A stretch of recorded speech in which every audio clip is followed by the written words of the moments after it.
Opa, meu nobre, tá querendo assistir esse vídeo? Garanto que você não vai entender nada, por isso acho melhor você assistir o primeiro vídeo que fiz e depois você volta para esse. O link tá na descrição. Aproveita e se inscreve para não perder os próximos vídeos. Tamo junto.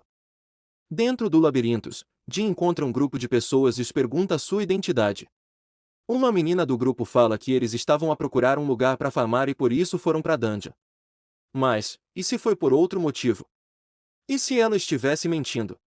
Bom, acontece que 10 minutos antes de entrarem, eles estavam espionando Jin, pois acharam que eles conseguiriam algo de bom com isso, mas ao repararem que ele foi para o labirintos e que ele abriu a porta sem a chave, todos ficaram surpresos. Então surge a líder do grupo e fala que eles deveriam entrar também e que por Jin ser nível 1, o labirintos não parecia ser complicado. Uma garota do grupo pergunta se eles achavam que Jin ia compartilhar os itens. A líder com uma cara psicadélica responde que tudo o que eles precisavam fazer era deixar Jin ter o seu descanso eterno no labirintos, ou seja, morrer. De volta para o futuro, a líder do grupo faz a sugestão de eles trabalharem juntos para concluir o labirinto para que assim eles dividissem todos os riscos juntos, mas isso não foi capaz de enganar Jin, que ativa sua habilidade Olho da Verdade e olha a janela de status de Park Ana, a líder do grupo. Jin nota que Ana possuía uma habilidade muito interessante que para adquirir, ele precisaria cooperar com ela por pelo menos 240 horas. Todos do grupo se apresentam, inclusive Jin, que depois sorri e deduz que ele será certamente traído por eles e por isso não precisava lembrar do nome daquelas pessoas. Ana se aproxima de Jin e lhe pergunta até qual andar Jin tinha chegado quando jogou e ao mesmo tempo ela ativa sua habilidade de comunhão, e aparece os dois em um cenário, digamos que deveras romântico. Mas Jin já sabia como lidar com a técnica e simplesmente empurra Ana falando que ele subiu até onde conseguiu. Ana fica surpresa pelo facto de que sua habilidade não funcionou, mas ignora isso e de seguida pergunta quais eram os monstros que viviam no labirinto e quais eram as suas particularidades. Jin fala que o labirinto mudava em intervalos de tempo fixos. Assim que ele terminou de falar, o chão começou a tremer. Todos exceto Jin entraram em desespero. O labirinto começou a mudar de forma, fazendo com que alguns fossem esmagados. Todos ficam surpresos pelo facto disso ter ocorrido em um labirinto do primeiro andar, mas ficaram mais surpresos ainda quando viram Jin sair ileso, perguntando-lhe se nunca tinham visto um labirinto assim. Ana fala que eles precisavam sair pois era muito perigoso para eles já que eram de nível 1, e pede para uma menina do grupo usar a sua habilidade para achar a saída, mas, quando o labirinto mudou de forma, a habilidade dela havia sido cancelada, fazendo com que todos ficassem presos naquele lugar. Desesperada, Ana se vira para Jin e gritando pergunta por que Jin não lhes tinha dito sobre a alteração do labirinto antes, e fala que eles quase morreram por causa dele. Menina chata da porra, mas, assim como um bom personagem principal tem que ser, ele simplesmente pergunta se por acaso ele pediu para que eles o seguissem, que eles decidiram por conta própria e que não os arrastou para aquele lugar. Um membro do grupo fica com bastante raiva e pega numa arma para atacar Jin, mas, no segundo seguinte ele havia sido decapitado por um enorme machado, machado esse que pertencia a um enorme minotauro que apareceu no local. Todos partiram para o ataque, mesmo sabendo que eles iriam morrer por causa disso, mas Jin não teme nada e ultrapassa todos e faz um x1 contra o minotauro. O monstro tenta golpear Jin, que estava correndo, mas não consegue o acertar, pois Jin muito rapidamente fica no ar. De seguida aparece uma janela falando que ele conseguiu o atributo secreto de Lacuna. Basicamente esse atributo tem a ver com a quantidade de vezes que uma pessoa se põe em risco contra um oponente mais forte, e quando você ganha mais atributos de Lacuna, a diferença de nível entre você e seu oponente diminui.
Vendo que não tinham outra opção, os dois covardes decidem ficar com Jin, mas, assim como Jin fala, nada nesse mundo é de graça e por isso, os dois precisavam me procurar por mantimentos. Enquanto os dois covardes trabalhavam, Jin resolve ir para a loja de itens e compra 4 objetos, 3 cartas de tarô encantadas, um fragmento de uma chave de bronze desgastada, um pedaço de roda de madeira de uma carroça e por fim, um pergaminho do refinamento. Após a compra, Jin decide combinar os 3 primeiros itens, assim obtendo um item muito raro que aumenta sua sorte ao máximo por 10 minutos, apesar de que só possa ser utilizado apenas uma única vez. Jin não perde tempo e usa a habilidade do item para conseguir o máximo de pergaminhos possíveis, para maximizar seu atributo de refinamento e o imbuir na sua linda adaga que fica muitíssimo poderosa, o que será bem eficaz para Jin. 10º dia no inferno. Os dois covardes parecem estar bem traumatizados com a situação. Ana observa Jin, que está deitado e calmo.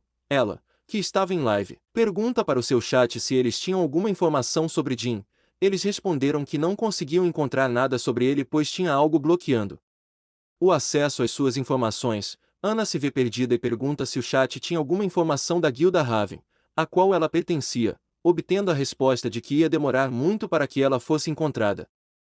E por fim ela chega ao ápice da loucura, e decide assassinar Jin, só que não sabia como ia fazer. De repente o figurante pega numa pedra e tenta esmagar o crânio de Jin aproveitando que ele estava dormindo, ou seja, esse era o momento ideal para matarem nosso personagem, mas Ana o impede, dizendo que a velocidade de reação de Jin era insana e que se eles fizessem isso, eles que acabariam mortos, e por isso ela tinha outro plano, envenenamento. Ela fala que o veneno é tão forte que é capaz de derreter 100 trolls com uma única gota.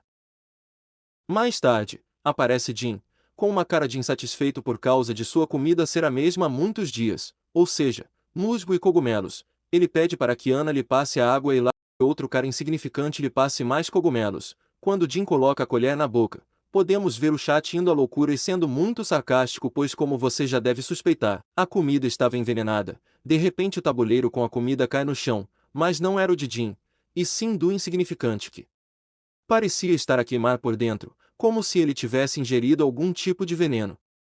Muito nervosa, Ana pergunta para Jin se ele já sabia que a comida estava envenenada. Jin responde que ele nunca iria comer uma comida feita pelos dois covardes e que quando ele pediu por mais cogumelos ele aproveitou que os dois viraram as costas e trocou os pratos. E como se não bastasse, ele fala que fazer transmissões ao vivo era considerado trapaça e que de acordo com as regras, ela teria que ser punida por seus atos. Jin denuncia Ana para o sistema e fala que ficou decepcionado com ela. Após a denúncia, Ana é acorrentada pelo sistema que, como punição, lhe tira todos os espectadores da transmissão, e que eles não poderiam assistir vídeos por um mês. Mas calma que ainda nada está resolvido, pois de seguida surge o enorme minotauro que começa a correr em direção a Jin. Ana pergunta se Jin vai lutar de novo e se ele conhecia algum lugar para ela se esconder. Jin responde que ela não tinha vergonha na cara, e que ela tinha acabado de tentar o envenenar e tá pedindo por ajuda. De seguida, aparece uma janela, dizendo que as condições para copiar a habilidade, comunhão, de Park e Ana estavam preenchidas, fazendo com que Jin tivesse mais uma nova habilidade. No segundo seguinte o Minotauro ataca Jin, que consegue escapar e fica no ar. Ele puxa sua poderosa adaga e faz um corte raso no monstro. Ele desvia de alguns golpes e usa sua habilidade de fogo que faz com que o monstro ficasse de joelhos no chão, que imediatamente se levanta e ativa seu modo Berserker, o que o deixa ainda mais forte, e agora é possível observar chamas verdes no corpo dele. Ele era capaz de falar, tinha sua força e velocidade aumentadas em 30%, mas tudo isso somente por 5 minutos. As primeiras palavras do monstro foram que ele ia rasgar Jin e espalhar os seus restos pelo labirinto. Mas Jin não se deixa intimidar e defronta o Minotauro, travando-se assim uma grandiosa batalha. Durante a luta, Jin se recorda dos momentos passados por ele naquele lugar, de seus arrependimentos e mortes, e fala que tudo ia ser diferente pois agora ele era forte. O Minotauro persegue Jin, que estava correndo dele.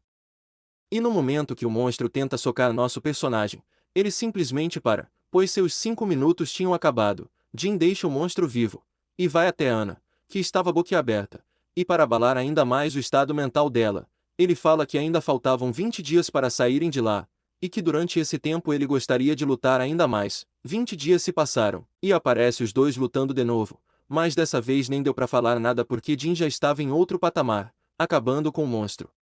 Apenas com suas mãos nuas, Jin desvia a atenção para Ana, e fala que ele precisava de mais uma coisa, que era um anel muito poderoso, mas que estava sob a posse da Guilda Raven, e que como retribuição por deixar ela viva. Ana tinha 2 dias para o entregar o anel, e para que ele não fosse traído, ele usou uma técnica chamada Marca da Alma, que fecha um contrato entre 2 pessoas, fazendo com que o marcado jamais desobedeça ordens. Bom galera, esse vídeo vai ficando por aqui, espero que tenham gostado. Caso queiram mais é só falar nos comentários.